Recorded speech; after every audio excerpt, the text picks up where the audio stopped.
Good morning all of you. KCC families में आपका welcome है। जैसा कि आज कल से क्लास स्टार्ट हो गया मैट्रिक का, और आज हम ऑब्जेक्टिव क्वेश्चन डालना शुरू करेंगे। मैट्रिक का पहला चैप्टर का डालेंगे, वर्णिका चैप्टर का, जिसका नाम है दही वाली मगम्मा। ठीक है, तो अब हम पढ़ना स्टार्ट करते हैं। दही वाली मगम्मा। गुड मॉर्निंग मेरे प्यारे दोस्तों। आज केसीसी क्लासेस में पहला चैप्टर डालाने जा रहा है दही वाली मगम्मा का।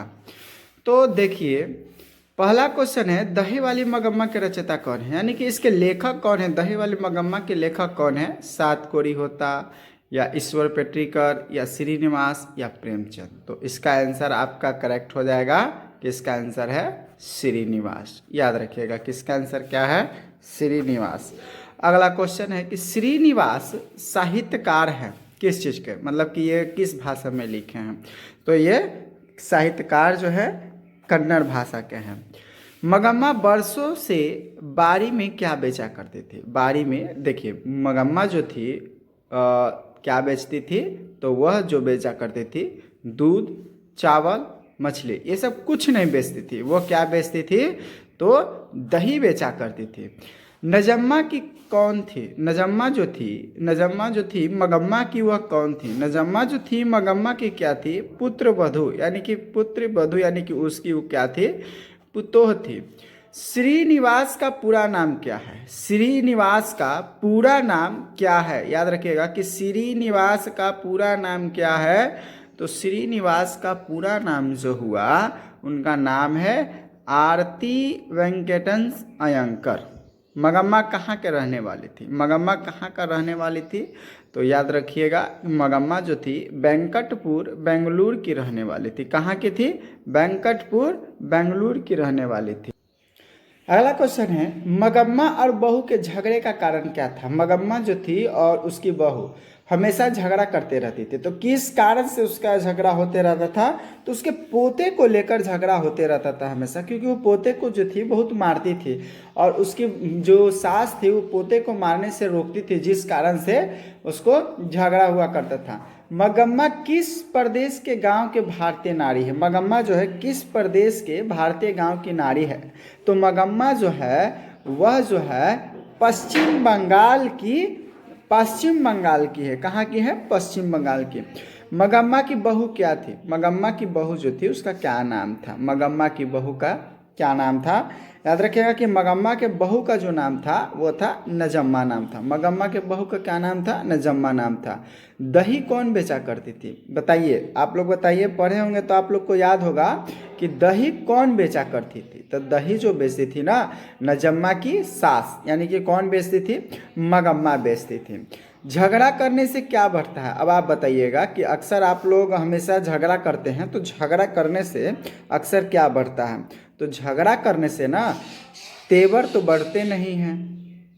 याद रखिएगा कि तेवर तो बढ़ता नहीं है, खून तो बढ़ेगा नहीं। अगर खून बढ़ने की बात रहता तो हम लोग हमेशा लड़ते हैं। दौलत तो बढ़ता नहीं है, तो क्या बढ़ती है? उम्र। ऐसा कौन बोलता था? तो उसकी सास बोलती थी।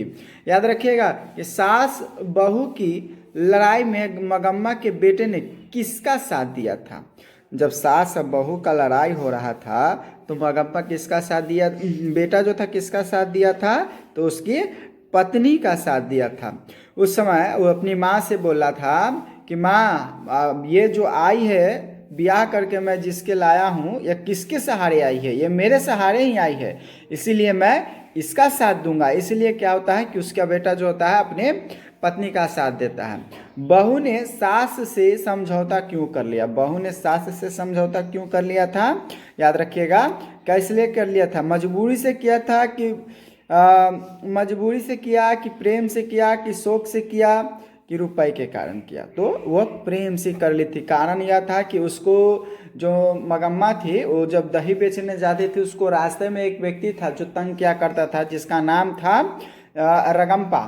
वह जब भी दही बेच के आते थे उससे पैसे मांगा करता था। वो अमराई का एक कुआं है वहाँ पे उसको छेड़छाड़ किया करता था, जिस कारण से उसके बेटे को जब पता चलता है कि वह मेरी माँ के साथ ऐसा करता है, इसलिए वह समझौता करने के लिए क्या करता है कि वह अपने बेटे को यानी कि पुतोह जो होती है वो अपने बेटे को अपने सास के पास भेजता है, उसे सिखा पढ़ा कर। इस तरह से उसके साथ प्रेम से समझौता कर लेता है। कौन लालची और लंपट था? कौन लालची और लंपट था? याद रखिएगा, रगम्पा, जिसके बारे में अभी हम बात कर रहे थे कि रगम्पा जो था एक लालची व्यक्ति था, वह जुआरी भी था, साथ साथ में वो जुआ खेलता था और आने जाने वाले लोग खास करके वह मगम्मा से पैसे लेने के लिए कोशिश करता था।